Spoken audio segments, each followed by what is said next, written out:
எங்க அப்பா சொல்லாம கூட்டிட்டு வந்துட்டாங்க. இல்லாட்டி மாலை கீழே எல்லாம் வாங்கிட்டு வந்துருவேன். ஒரு சால்வை கீழே துண்டு வாங்கிட்டு வந்துருப்பேன். ஐயா எனக்கு தெரியாம வச்சுயா, நான் இதே மாதிரிதான் பேசுறேன். ஆர்கார் ரோடு அப்படி போறேன். ஒரே கூட்டம். எம்ஜிஆர் முதலமைச்சர் ஆயிருக்காரு. பயங்கரமா அவ்வளோ எல்லாம் கூட்டம் இருக்கிறாங்க. நானும் போய் அந்த கூட்டத்துல இருந்து பாக்குறேன். மாணிக்கன் மகனடா கேட்டாங்க.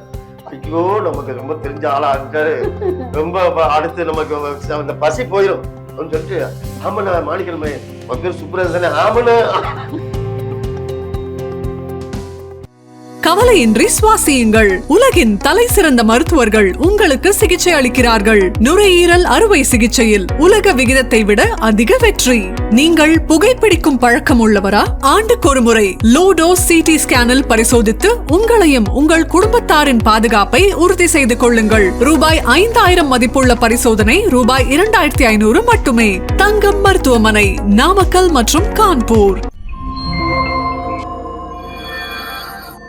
வணக்கம் மக்களே. இன்றைய நிகழ்ச்சியோட சிறப்பு விருந்தினர், அதாவது நம்ம நிறைய படங்கள்ல பார்த்திருப்போம், படங்கள்ல பார்த்து குலுங்கி குலுங்கி சிரிச்சிருப்போம். சோ யாருமே இல்லங்க, he is a very special person. Let's welcome சாரப்பாம்பு Subbaraj. வணக்கம் சார். வணக்கம்மா. வணக்கம். எப்படி இருக்கீங்க? சௌக்கியமா இருக்கும். ஆக்சுவலா நாங்க எல்லாமே டீமா ரொம்ப ஆவலா இருந்தோம். ஏன்னா படங்கள்ல வந்து உங்களோட காமெடி சீன்ஸ் எல்லாம் பார்த்து நிறைய சிரிச்சிருக்கோம். இன்னைக்கு எவ்வளவு சிரிக்க போறோம்னு தெரியல. கூடவே நிறைய காரசாரமான கேள்விகளும் கேட்க போறோம். அப்படியா?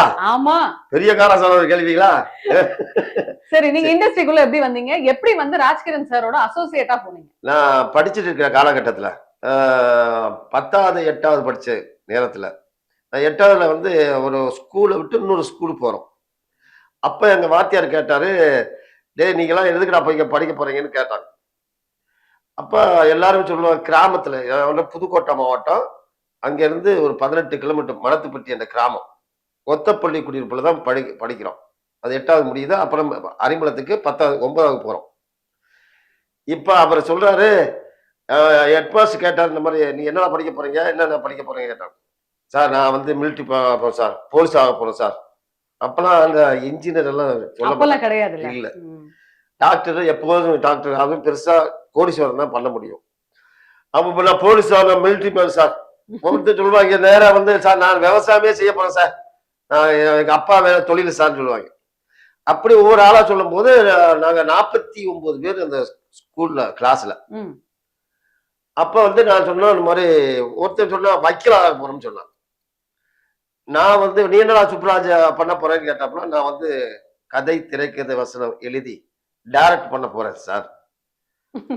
அவர் பார்த்து, என்னடா புதுசா இருக்கு, டைரக்ட் பண்ண போறியா? ஆமா, நான் போய் மெட்ராஸுக்கு போய அங்க டைரக்டர்களை வந்து இது பாலச்சந்திரன் சாரு, சிறுதர் சாரு, அந்த நம்ம ஜெகநாத் சாரு, அப்புறம் எஸ்பி முத்துராமன் சாரு, யாரையாச்சும் பிடிச்சி நான் அசண்டார சேர்ந்து நான் டைரக்ட் பண்றேன் சார். இது புதுசா இருக்கடான்னு சொல்லிட்டு, நீ என்ன கதை வச்சிருக்கியான்னு கேட்டார். இருக்கு சார். இருக்கா? நான் அப்ப 8வது படிக்கிறேன். 8வதுல இந்த பேச்சா? ஆமா, 8வது படிக்கிறேன். 8வது வந்து என்ன சொன்னப்பல, சரி என்னடா கதை இருக்குன்னு கேட்டேன். நான் கதை சொன்ன உடனே, டேய் சூப்பரா இருக்குடா சொல்லிட்டு எல்லாரையும் கூப்பிட்டாங்க. ஸ்கூல்ல இருக்கிற பசங்க பூராத்தையும், வாத்தியார் எல்லாரும் அங்க நின்னுகிட்டு கதை சொன்னமா. ஆக்சுவலி எல்லாரோட கேரக்டர் நடிச்சு காமிச்சு பயங்கரமா பண்ணு. ஏய் சூப்பரா பண்றப்பா, நடிச்சே காட்டுவேன். இப்ப பொம்பளைனா பொம்பளை மாதிரியே பேசுவேன். எங்க யாராவது ஒருத்தரை பத்தி பேசுங்களேன். யாரு? இல்லம்மா, அந்த மாதிரி இல்ல. அந்த நடிப்பு கதையில இருக்குல்ல, என்ன பார்த்தா ஆத்தா அப்படி வந்துட்டியே, டைலாக் டெலிவரி அப்படியே அந்த மாதிரி செய்யும் போது, அப்போ சூப்பரா இருக்குடா, நீ ஒரு நாடகம் போடுறான்னு சொன்ன. நான் வெல்கம் நாடகம் சொல்லி ஒரு நாடகம் போட்டேன். அத ஒரு பொண்ணும் ஒரு பையனும் ஊரை விட்டு ஓடி வர்றது. இப்ப ஊரை விட்டு ஓடி வர நான் வந்து புதுக்கோட்டையே பார்த்தது இல்ல. புதுக்கோட்டை மாவட்டத்துல இருக்கிறேன், புதுக்கோட்டையை நான் பார்த்தது இல்ல. அறந்தாங்கி போயிருக்கிறேன், காரைக்குடி போயிருக்கிறேன், இங்க புதுக்கோட்டையில பார்த்தது. இப்ப புதுக்கோட்டையில நான் என்ன பண்றேன், ஒரு ஒரு ஒரு பொண்ணு ஒரு பையனும் ஒரு ஊரை விட்டு ஒழுங்கை வண்டித்தடம் சொல்லியிருப்போம். அந்த வண்டித்தடத்துல ஒரு ஸ்கிரீனு, வயக்காடு, தோட்டம், சவுக்கு தோட்டம், பனமரம், தென்னந்தோப்பு, இப்படி விதம் விதமா இது வந்து புதுக்கோட்டை மாவட்டம் உங்களை வரவேற்குன்னு சொல்லி வரும். அடுத்து மறுபடியும் திருச்சி, அடுத்து விழுப்புரம், அப்புறம் வந்து சென்னைப்பட்டினம். நம்ம சென்னைப்பட்டினம் பார்த்தல, இதுவும் பார்த்தோம், புதுக்கோட்டையும் பார்க்கல. புதுக்கோட்டையும் பார்க்கல. இது ஒவ்வொரு ஸ்கிரீன்ல 49 ஸ்கிரீனு ஹை ஸ்பீட்ல ஒரு பொண்ணு ஒரு பையன் ஓடி வர்றது பயங்கரம். அவ்வளவு தூரம் ஸ்கிரீன் போட்டு எங்க சார் பண்ணி விட்டாங்க.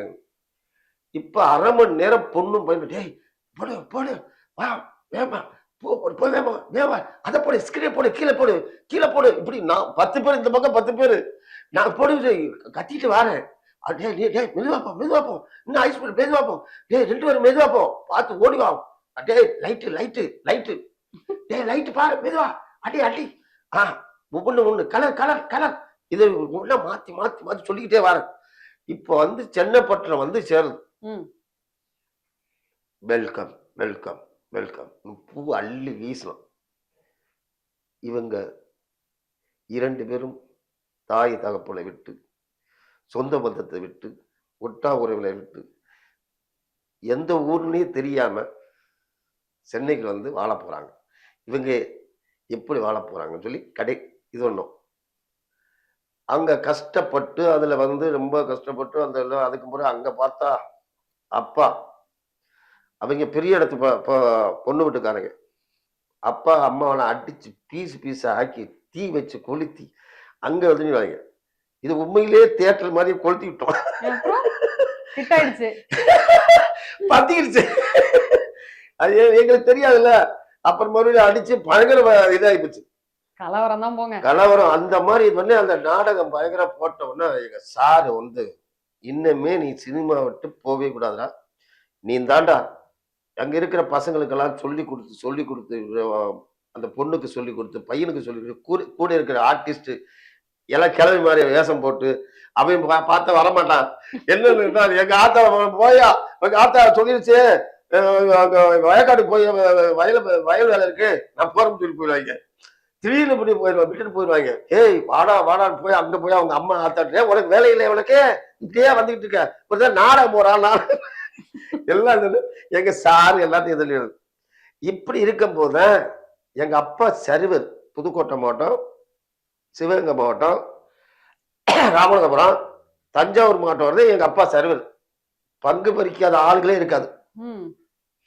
அப்போ வந்து எங்க அப்பா கிட்ட வந்து சொல்றாரு, இந்த மாதிரி நல்ல கதை வச்சிருக்கான், நல்ல நாடகம் போடுறான், அவன் மையம் சினிமாவில் தான் சேரணும்னு சொல்றான், அவனை கொண்டு விட்டு அங்க இன்னும் சொல்லி மாணிக்கம் செஞ்சிரு மாணிக்கம்னு சொன்னாங்க. அப்ப நாங்க என்ன பண்ணோம், எங்க அப்பா வந்து நேரா வந்து கூட்டிகிட்டு போறாரு. கூட்டிக்கிட்டு போனா எங்கப்பா போற, வாடா வா சொல்லிட்டு பஸ்ல வந்து காரைக்குடிக்கு போறான். காரைக்குடி இறங்கணும், இறங்கிட்டு இன்னும் அப்புறம் மறுபடியும் ஒரு வண்டியில வச்சு குதிரை வண்டி அப்போ ஐயா அதுவா இந்த ஜட்கா வண்டி அதெல்லாம் அந்த மாதிரி குதிரை வண்டியில ஏத்தி கொண்டுகிட்டு போறாரு. ஒரு வீட்டுல போயிட்டு விட்டாரு. பார்த்தா இப்படி உட்காந்துருக்காரு, பட்டு வேஸ்ட் பட்டு சட்டை போட்டு பட்டை போட்டு பயங்கரமா. அவர் என்ன மாணிக்கம் வா சொன்னாரு.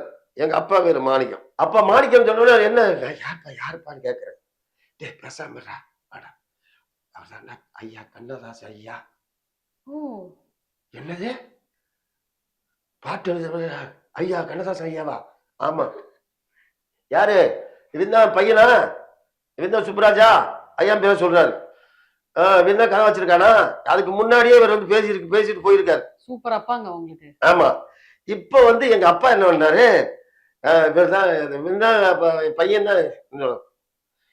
நான் ஓடிய போய் ஐயான்னு காலில் விழுந்து எங்க அப்பா சொல்லாம கூட்டிட்டு வந்துட்டாங்க. இல்லாட்டி மாலை கீழே எல்லாம் வாங்கிட்டு வந்துருவேன், ஒரு சால்வை கீழே துண்டு வாங்கிட்டு வந்திருப்பேன். ஐயா எனக்கு தெரியாம வச்சுதான் நான் இதே மாதிரிதான் பேசுறேன். அந்த வயசுல நான் வந்து தெரியல உங்க பாட்டு ஐயோ என்ன மாதிரி பாட்டு யான்னு சொல்லி அப்படியே அழுது கடந்து கத்துறேன். என்னடா அது எப்படி வர்ணிக்கிறீ என்ன இது? முன்ன பின்ன பார்த்தேன் இதுல பார்த்தியா, வண்டியோட சக்கரங்கள் 2 மட்டுமே அந்த பாட்டுல வருவேங்க. அதை விட இங்க பயங்கரமா அழகா இருக்கிறீங்க. அவ்வளவுதான் போங்க பிளாட். ஆமா, என்னைய அப்படி இருக்கிறீங்க, இப்படி ஐயான்னு இப்படி காலை வச்சு கும்பிட்டு அந்த கையத்தை கும்பிட்டுக்கிட்டேன். எழுத்தா உங்க எழுத்து இப்படி கற்பனை உள்ள ஆளுகிட்ட கொண்டாடி விட்டுருக்காரு எங்க அப்பா. எங்க அப்பாவுக்கு முதல்ல சொல்லி இது பண்ணிட்டோம். டேய் நல்லா பேசுறான் நம்ம மையன், சின்ன பையன் மாதிரி பேசுறீடா பெரிய பையன் மாதிரியே பேசுறான்னு சொல்லிட்டு நான் என்ன பண்ணேன், என்னடா கதை வச்சிருக்காம இருக்கியா, நிறைய கதை இருக்கியான்னு. இல்லை நிறைய கதை வச்சிருக்கியா, ஒரு ஒரு ஒரு கதை சொல்லு பாப்போம், இப்ப சொல்லுவாயான்னு சொல்லு. இப்பதான் சொல்லணும்னு சொன்னாரு. உடனே சொன்னேன். 10 சீன் நடிச்சு பயங்கரமா அலறி ஆக்கு பயங்கரம் ஏத்த இறக்கத்துல இவன் பேசுனல போதும். மாணிக்கம் இவன் சினிமாவுக்கு தான் கரெக்டு, எதுக்குமே சரியில்லை. இவன் சூப்பரா இருக்குப்பா கதை, மிரட்டுற. நானும் கதாசிரியர் தான், ரைட்டர் தான். ஒருத்தனை எந்த இது நிற்காலும் பயங்கரமா அது. இவனை வந்து நாளை கழிச்சு நான் ஊருக்கு போறேன், ட்ரெஸ் எல்லாம் எடுத்துக்கிட்டு இங்க வா, நான் டிக்கெட் போட்டுறேன், நம்ம போ. நான் கூட யாருக்கிட்ட சேரணும்னு கேட்டான். பாலச்சந்திர ஐயா சிறிதரு ஐயா சேர்த்து விட்டுருங்க ஐயான்னு. ஓகே வா சொல்லிட்டு எங்க அப்பாவுக்கு ஒரே சந்தோஷம். நான் இவ்வளவு தூரம் பேசவே இல்லை. அந்த கதையை சொன்னோன்னு அவரு பாத்துக்கிறார் பயங்கரமா. அப்படியே கூட்டிட்டு வந்து என் மைண்ட் கதை சொல்லி அசத்திட்டான். எங்க ஊரு பூரா சொல்லிட்டாப்ல. அந்த வாத்தியார்கிட்ட சொல்லிட்டான், என் பொண்ணை என் அம்மா கிட்ட, அவனெல்லாம் பெரிய அறிவாளிடி, என் மையன் யார் தெரியுமா, பாகிஸ்தான் பீரங்கிடி, போட்டானா தெரியுமா இந்தியாவே பாகிஸ்தான் இங்க ஒரு பீரங்கி போட்டானா பாகிஸ்தான் போவோம், அந்த மாதிரி பேசுறான். ஐயா கண்ணதாசனே அவார்டு கொடுத்துட்டாரு சொல்லி பயங்கர உண்மையாலுமே பெருமைப்பட வேண்டிய விஷயம். ஆமா அதெல்லாம் போய் எனக்கு எவ்வளவு பேண்ட் ஷர்ட் எம்மன்னா இதுவரை நான் சின்ன வயசுல இப்பதான் செருப்பு போடுறேன். எங்க அப்பா ஷூ இல்லாம கீழே போக கூடாதுன்னு சொல்லுவாரு. அப்படியா? ஷூ தான் போடுவேன். நீ எல்லாரும் பழைய ஆளுகள்லாம் கேட்டீங்க, சினிமாக்காரங்கெல்லாம் என்னடா ஷூ விதவிதமா வாங்கியிருக்கிறானே, நல்லா வசதியா பார்த்து போறாங்க. ஆமா அப்ப ஷூ டேய் அழுக்கு படக்கூடாது, ட்ரெஸ்ல அழுக்க போடக்கூடாது, காலில் அழுக்கு படக்கூடாது, அதே மாதிரி கையிலயும் அழுக்கப்படக்கூடாது, அது வாங்கக்கூடாது, கரப்படக்கூடாதுன்றாரு. ஆமா நாக்கு அழுக்கப்படாதுன்னு சொல்லுது. 3 உங்களை இருக்கக்கூடாது, 4. அதனால ஷூ தான் எல்லாருக்கும் வாங்கி கொடுப்பாரு. அப்படி உள்ள இது. அப்புறம் வந்து நேரா கொண்டு எங்க மறுபடி ஐயா கண்ணதாசன் ஐயா கொண்டு ஆழ்வார்பேட்டையில அவங்க லாட்ஜ் கவிதா ஹோட்டல்னு இருந்தது. அங்க போய் ஒரு பையன் அவரு மேனேஜர்கிட்ட சொல்லி எனக்கு ரூம் போடுவோம், 2-3 நாள் இருப்பான், அப்புறம் இந்த சேர்த்துன்னு சொல்லிட்டு என்னை விட்டு போயிட்டார். அவனுக்கு சாப்பாடு கீப்பாடு எல்லாம் வாங்கி கொடுத்தோன்னு சொல்லிட்டார். பரவாயில்லையே. அப்புறம் என்ன ஐயா வீடு எங்க இருக்கு, நான் மெட்ராஸ் வந்து எப்படி இருக்கு எங்க இருக்குன்னு தெரியாதுல்ல. அவருக்கு இங்க டீனர் வீடு, அங்க கவிதா ஐயா 2 நாள் ஆச்சு. அவர்கிட்ட கேக்குறேன், எங்க ஐயா வீடு எங்க இருக்கு, என்னை விட்டுட்டு போயிட்டாரு பயத்துல. என்னை விட்டுட்டு போயிட்டாரேன்னு சொல்லு. நேரம் ஒரே ரோடு போனீங்கன்னா பாண்டி பேசாரு, அங்க கண்ணதாசன் ஐயா வீடுன்னு எங்க இருக்குது கேளு, அவரு சொல்லுவாங்க. ஐயா இருந்தா வருவார் சொல்லிட்டு இருக்கும்போது நான் அப்படியே இது உள்ள நேரா போயா மறுபடியும் திரும்பி எப்படி இது கவிதா ஹோட்டல் பார்த்துக்க, ஹோட்டல் கவிதான்னு கேளு, ஆழ்வார்பேட்டையில இருக்குது, நீ சொல்லி கிளம்பு, இதுல கமலாசன் வீடு பாத்துக்க. என்னடா பண்றது, ரொம்ப எனக்கு குழப்பம் பயங்கர ஆயிப்போச்சு. சொல்லிக்கிட்டு இருக்கும்போது ஐயா வந்துட்டார். சுப்ராஜ் வா, ஒரு டாக்டர் மாட்டிருக்காங்க அப்படி கொண்டு விடுறேன்னு சொல்லி ஏவி ஐயா வந்து சிஎன் சமூகம் சொல்லி டைரக்டர் கொண்டு விட்டார். அருணா ஹோட்டல்ல ரூம் போட்டு அவர் டிஸ்கஷன் பண்ணிக்கிட்டு இருக்காங்க. அதுக்கு பாட்டு எழுது ஐயா தான் புல் பாட்டு, வி குமார் இது மியூசிக். அப்பா உள்ள போறோம், போய் இது ஒண்ணு என்னப்பா நீ எல்லாம் கதையெல்லாம் பயங்கரமா சொல்றேன், ஐயாவையே கண்ணதாசன் ஐயாவை மிரட்டிட்டியான்னு சொல்லி. அப்புறம் வந்து என்ன சொன்னாரு, ஒரு 4 சீனு, 2 லவ் சீனு, அதுக்குள்ள ஒரு ஊடல், அதுக்குள்ள ஒரு சென்டிமெண்ட் சீனு எனக்கு வேணும். இந்த கதை என்னன்னு சொல்லுவீங்களா சார்? அவர்கிட்ட சிஎன் சமூகத்திட்ட இந்த கதை நாட்டை முதல்ல சொன்னீங்கன்னா நான் சொல்றேன் சார். ஒரு சுருக்கமா ஒரு கதை சொல்லுங்க, இல்லைன்னா புல் கதை சொல்லுங்க, அது எங்கெங்க வேணும் உங்களுக்கு ஏந்த மாதிரி இப்படி கேட்டீங்கன்னா நான் இப்படி கொடுக்குறது நான் வச்சிருக்கிறேன், அதுக்கு சேர்மானு பார்க்கணும்ல சொன்னேன். டேய் இவ்வளவு வேறமா பேசுறான், இதுக்கு முன்னாடி ஒர்க் பண்ணிருக்காங்க இப்பதான் சினிமாவுக்கு ஆளுன்னு சொல்ல, அவன் என்னையே அசத்திட்டான்டா நீ சொல்லுப்பான்னு சொல்லிட்டாப்ல. அவர் சொல்றாரு கதை சொல்லிட்டு முடிச்சா ஓகே சொல்லிட்டு சரி சார் பண்ணிடுவோம் சொல்லிட்டு இப்படியே கொஞ்ச நேரம் அப்படி நடந்தேன். அந்த அருணா ஹோட்டல்ல மேல மாடியில ஃபர்ஸ்ட் ஃப்ளோர்ல செகண்ட் ஃப்ளோர்ல நடந்து போனேன். போயிட்டு வந்து சொல்லிட்டேன். 2 சீனும் லவ் சீனு, அவர் சென்டிமெண்ட் ஊடகங்கள்ல கேட்டார்ல, அது போல ஒரு 6, 7 சீன் சொல்லிட்டேன். இம்ப்ரெஸ் பண்ணிட்டீங்க. அவர் மிரண்டு போயிட்டாரு. என்ன அப்படி சூப்பரா சொல்றாங்க. அப்படி இல்லை அந்த படம் வந்து ஒரு பொண்ணு அங்க ஒர்க் பண்ணிட்டு இருக்கும்போது அவங்களுக்குள்ள ஒரு ஐயா கண்ணதாஸ் ஐயாவுக்கும் அவருக்கு ஏதோ பிரச்சனை. பாட்டு எழுதி கொடுக்கலையோ என்னன்னு தெரியல. என்னையும் ஓவரம் கட்டிட்டாரு. நீ வராத, ஐயோ, நீ ஒரு 10 நாள் சென்று வாழ்ந்துட்டாரு. அந்த விருப்பம் உங்ககிட்ட காமிச்சிட்டாரு. ஆமா, ஏன்னா ஐயா தானே என்னை விட்டாரு. என்ன அவர் அசோசியேட்டை கேட்கறேன், என்ன சார் இந்த மாதிரி வந்தாரு, நல்லா தான் பேசினாரு, டெய்லி 2, 3 சீன் சொன்னோம், நல்லா கை தட்டி கொடுத்தாரு பயங்கரமா. இப்போ வந்து 1 மாசம் 1.5 மாசத்துல வெளியே போறான்னு சொல்றாரு, ஒரு 10 நாள் சென்று வர சொல்றாரு. என்ன விஷயம்னு கேட்டேன். அதான்டா பெரிய இடத்து சம்பந்தம், நீ ரெக்கமெண்ட் வந்தது யாரு ஐயா கண்ணதாசன் மூலமா வந்தா. இப்ப அவருக்கு இவருக்கு என்னமோ பிரச்சனை, பாட்டு எழுதி வெள்ளம் இருக்கு. அதனால நீ இங்க இருந்தீங்கன்னா ஐயா பத்தி பேச முடியாது, எது போய் சொல்லிடுவார் வச்சிருவார். இப்படி சொன்னதுல இப்படி வருங்க, அதான் பெரிய இடத்துல சம்மதம் வரக்கூடாதுன்னா அன்னையில இருந்து யாரோட ரெக்கமெண்ட் இல்லாம நானே போய் பேசி வந்து அப்படி வந்து. அப்ப உங்களை ஓரம் கட்டிட்டாங்களே, அதுக்கப்புறம் என்ன பண்ணீங்க? அப்புறம் வந்து அப்படியே போனேன், ஐயா கிட்ட போனேன்.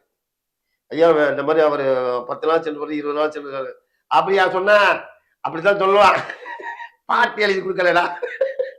அப்புறம் சரி சரி சொல்றேன், நீ கவிதா ஹோட்டல்ல இரு, நான் வந்து சொல்றேன்னு சொல்றேன். கவிதா விட்டு நான் வெளியே வந்துட்டேன்.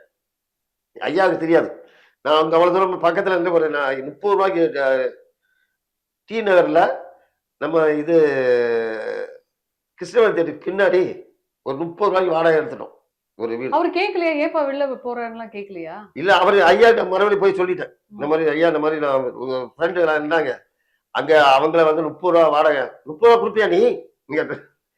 நான் வாங்கி கொடுத்துருவியான்னு சொன்னேன். அப்படியா, சரி காசு செலவுக்கு வந்து வாங்கிக்க, பரவாயில்லையா, வாங்கிக்கான்னு சொல்றேன். சரியான்னு சொல்றேன். இப்ப நான் தூயவன் சாரை போய் பார்க்க போறேன், தேவர் ஐயாவையும் போய் பார்க்க போறேன். அங்க வந்து நீலகண்ட சாரை வந்து பார்த்து அவர்கிட்ட போய் சேர்றதுக்கு எல்லாம் பேசி எல்லாம் ஓகே ஆச்சு. வந்துகிட்டு இருக்கோம். இதுக்கு இடையில பசி பட்டினி பயங்கரம். 3-4 நாள் சாப்பிடவே இல்லை. 77ல 10வது மாசம் 4ஆம் தேதி தூயவன் சாரை பார்த்துட்டு அப்படியே ஆர்கார் ரோடு அப்படி போறேன். ஒரே கூட்டம், பயங்கரமான கூட்டம். எம்ஜிஆர் முதலமைச்சர் ஆயிருக்காரு, பயங்கரமா அவ்வளோ எல்லாம் கூட்டம் இருக்கிறாங்க. நானும் போய் அந்த கூட்டத்துல இருந்து பாக்குறேன், தலைவரை பார்க்கறேன்.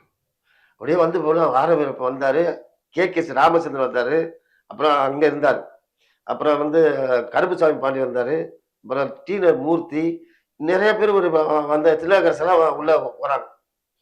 போயோன்னா அப்படி எல்லாரும் ஓரம் கட்டி ஒருத்தர் ஒரு ஒயிட்டு கட்டிட்டு எல்லாம் எப்பா தள்ளிப்பா அப்படி ஓரங்க எல்லாரும் நிப்பா வச்சுக்க.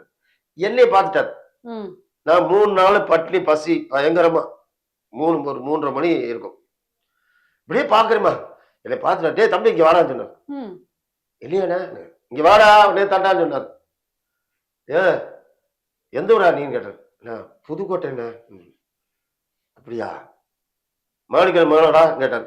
ஐயோ நமக்கு ரொம்ப தெரிஞ்ச ஆளா இருக்காரு, ரொம்ப அடுத்து நமக்கு அந்த பசி போயிடும் அப்படின்னு சொல்லிட்டு, ஆமாண்ணா மாணிக்கல் மையன் உன் பேர் சுப்ரேஷ் தானே? ஆமாண்ணா. ஆமா சாப்பிட்டியாடாங்க? ஏன்னா 3 நாளாச்சுல சாப்பிட்டு ஒரே பசின்னு அழுதுட்டேன். நான் யார் தெரியுமான்னு கேட்டேன். இல்ல தெரியல, எங்க பார்த்து நான் இருக்குன்னு சொன்னேன்.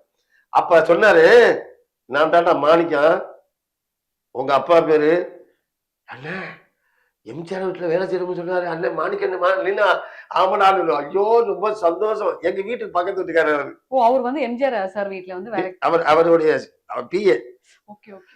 ஐயோ ரொம்ப சந்தோஷம் சொல்லி அழுது கடந்து கத்தி வாடா சாப்பிடுறது. எம்ஜிஆர் சாப்பாடு அன்னைக்கு சாப்பிட்டோமா.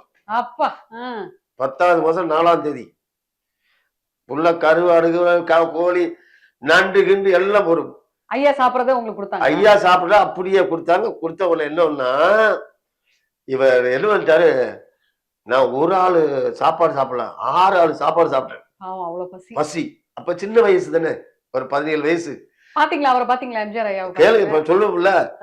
இப்ப வந்து எங்க அண்ணன் வந்து கொஞ்ச நாள் மாணிக்கன் வந்து ஆரம்பர பண்ணான்னுட்ட என் தம்பி என்ன என்னப்பா வேலை செய்யறான்னு கேட்டாரு. அசிஸ்டன்ட் வேலை செய்ய. சரி நம்ம கம்பெனிக்கு வா, நான் சொல்றேன், அங்க நீ அசிஸ்டன்ட் வேலை செஞ்சுக்கன்னு சொல்றாரு. பரவாயில்லையே. ஆரம்பர இது தில்லாக யாரு புதுக்கோட்டை? ஆமா அறந்தாங்க. அப்படியா? யாரு யாரு? மாணிக்க பையனா? அவர் கேட்கிறாரு. அவர் சொந்தக்காரர் எனக்கு. இப்படி கேட்டு எல்லாரும் வந்து எல்லாம் வந்திருப்பான்னு சொன்னாலும் தலைவர் அப்படியே நாளை வேலைக்கு அப்படியே கீழே ஓடி ஓடி வராரு. தொப்பி வச்சுக்கிட்டு டக்கு ஓடி வராரு. எல்லாம் வண்டியில் ஏறுறாங்க, எல்லாம் பரண்டு ஓடுறது, தெரிச்சு ஓடுறாங்க. அதுக்குள்ளே ஓடிய போய் என்ன நான் தலைவரை கும்பிட்டேன், இப்படி வாசப்படி இப்படி ஓடாத கும்பிட்டேன், ஐயா வணக்கம்னு சொல்றேன். அப்புறம் அவங்க பாட்டுக்கு போயிருக்கு. பரவாயில்லப்பா இருக்குதுல முதலமைச்சர் இல்ல. அடுத்து இன்னும் நம்மள அண்ணன் வந்து ஓடி போய் தம்பி வந்திருக்கான் ஐயான்னு வண்டியில் ஏறுவது கீழே இறங்கிட்டான். பரவாயில்லையே. ஏறி வந்து எங்க நான் ஓடி போய் காலில் வந்து ஐயா வணக்கம் ஐயான்னு சொல்லிடுறேன். என்ன உன் பேர் என்னன்னு கேட்டேன். சுப்ராஜ். சுப்ராஜா? என்ன வேலை செய்யறேன்? அசிஸ்டன்ட் வேலை செய்யணும். ஏய் யாரும் சிறுதர சார் கிட்ட வேலை செய்யணுமா, பாலச்சந்திர சேர்க்கணுமா, இல்ல பாரதிராஜா சேர்க்கணுமா கேரு. ஐயா வேண்டாங்கன்னு சொல்லு. எதுக்கு ரெக்கமெண்டேஷன் வேணாங்க. எதுக்குன்னு இல்ல, ஏற்கனவே கண்ணதாசன் ஐயா கூட்டி கொண்டு விட்டாரு, அங்க அவருக்கு எழுதி கொடுக்கலாம், நீ முதலமைச்சர் இருக்கீங்க இல்ல ஓட கட்டிடுவாங்க ஐயா. அவர் தட்டி கொடுத்து ரொம்ப பாராட்டினாரு. உண்மையா சொல்லா, நீனா போய் நானா போய் பாத்துக்கிறியான்னு சொல்லல, விழுந்து சிரிச்சு அவரு கை தட்டி கொடுத்து சரின்னு சொல்லிட்டு அப்புறம் வந்து டேய் இது மாணிக்கம் இப்படி சொன்னாரு. சொன்னோன்னா 5000 ரூபாய் பணத்தை எடுத்து கொடுத்தாரு. நான் 5000 ரூபாய் கையில வாங்கிட்டு வண்டி போயிட்டே இருக்கு, நான் கையில வாங்கினேன், வண்டி போயிருச்சு அப்படின்னு ஆக்ஷன் காமிச்சோன்னு போயிடுச்சு. அடிக்கடி வா வீட்டுக்கு வான்னு சொல்லி போயிட்டாரு. நான் இங்க கையில 5000 வந்தாலும் நான் கோடிக்கணக்கில் இருக்கிற மாதிரி பசி பட்டினி எல்லாம் மறந்து எல்லாம் வாழ்க்கையிலே எல்லாம் சொல்லிட்டு இப்ப வச்சுட்டு இருக்கேன். Trichy MLA, Thanjavur MLA, Karur MLA வந்து தம்பி இப்போ உங்க அண்ணனா மாணிக்கண்ணே? ஆமாண்ணா. அங்க 1001 1010 நம்பரு, அப்புறம் 2002 என்னமோ ஒரு நம்பர் சொன்னாங்க எம்எல்ஏ ஹாஸ்டல்ல. நான் எம்எல்ஏ, அண்ணன்கிட்ட சொல்லி ஒரு மினிஸ்டர் பதவி வாங்கி கொடுத்தீங்கன்னா உனக்கு 10 லட்சம் ரூபா தரும். நான் அதை விட 10 லட்சம் ரூபாய் தாரன்னு சொல்றாங்க. நான் அதை விட இங்க கையில வச்சுட்டு இருக்கிறேன். ஐயோ நான் சரிண்ணா சொல்லிட்டு வெளியே ஓடி வந்தோமா. அப்புறம் வெளியே வந்தோமா, பாண்டி பசாருக்கு அந்த தூயன் சாரை போய் பார்த்துட்டு அவர் வரல. அது பாண்டி பசார் வந்தல, நேரம் அப்போஸ் பக்கத்துல ஆந்திரா ஹோட்டல் இருந்தது. 6 மாசம் டோக்கன். அப்ப 1 ரூபா தான் ஒரு சாப்பாடு. ஒரு சாப்பாடு 1 ரூபாயா? Full meals. 6 மாசத்துக்கு டோக்கன் வாங்கினேன். எப்படி வேணா பசி வரும்னு. ஆமா, பசியை போத்துறேன். 6 மாசத்துக்கு வாடகை கொடுத்தேன். கேட்க கூடாது யாரும் டிஸ்டர்ப். அட்வான்ஸா கொடுத்துட்டேன். அடுத்து ஒரு நேரா வந்தேன். எனக்கு ஒரு 3 பேண்ட் 3 சட்டை எடுத்தேன் பாண்டி பசார்ல. எங்க அப்பாவுக்கு 2500 ரூபாய் பணம் அனுப்பினேன். பரவாயில்லையே.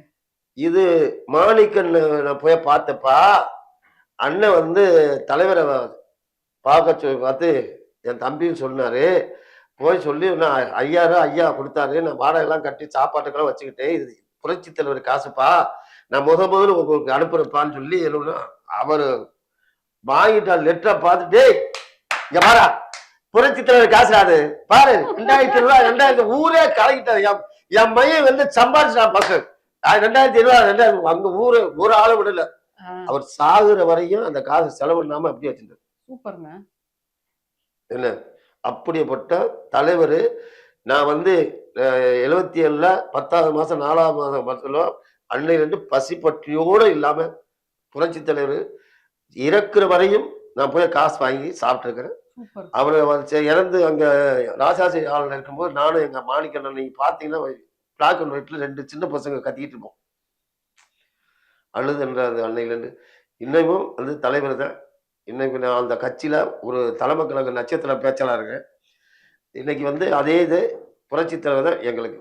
உண்மையா உணர்ச்சி பூர்வமா இருக்கு நீங்க சொல்றது. வந்து பரவாயில்ல, இந்த அளவுக்கு உங்களோட வாழ்க்கைக்கு வந்து அவர் ஹெல்ப் பண்ணிருக்காருன்னு கேட்கும்போது ரொம்ப பெருமையா இருக்கு. உண்மையில அதெல்லாம் இறைவன் அந்த வந்து நான் வந்து புரட்சி தலைவர் வந்து நான் சாமியெல்லாம் அதிகம் கும்பிடுறதில்ல. பொட்டு வச்சிருக்கேன். எம்ஜிஆர் மட்டும்தான் கும்பிடுவேன், தலைவர். அவர் போய் அன்னைக்கு என் வீட்டில் இருந்துச்சு எம்ஜிஆர் படம் போட்டு எல்லாம் ஃபுல்லாக படம் போட்டு என்னை மாதிரி நிறைய தொண்டர்கள் இருக்காங்க. நான் மட்டும் இல்லை. என் ஐயா வந்து ஒரு தெய்வம், பெரிய பெரிய பெரிய தெய்வம். நான் வந்து ஐயா கண்ணதாசனை கும்பிடணும், அதே மாதிரி அவர் அம்மா இதை கும்பிடணும். தலைவர் மாதிரி ஒரு தலைவர் யாரும் இல்லை. பசியும் மாத்தி கஷ்டத்துக்கு காசும் கொடுத்து. ஆமா, கிரேட் கிரேட். கவலையின்றி சுவாசியுங்கள். உலகின் தலை சிறந்த மருத்துவர்கள் உங்களுக்கு சிகிச்சை அளிக்கிறார்கள். நுரையீரல் அறுவை சிகிச்சையில் உலக விகிதத்தை விட அதிக வெற்றி. நீங்கள் புகைப்பிடிக்கும் பழக்கம் உள்ளவரா? ஆண்டுக்கு ஒரு முறை லோ டோஸ் CT ஸ்கேனில் பரிசோதித்து உங்களையும் உங்கள் குடும்பத்தாரின் பாதுகாப்பை உறுதி செய்து கொள்ளுங்கள். ரூபாய் 5000 மதிப்புள்ள பரிசோதனை ரூபாய் 2500 மட்டுமே. தங்கம் மருத்துவமனை, நாமக்கல் மற்றும் கான்பூர்.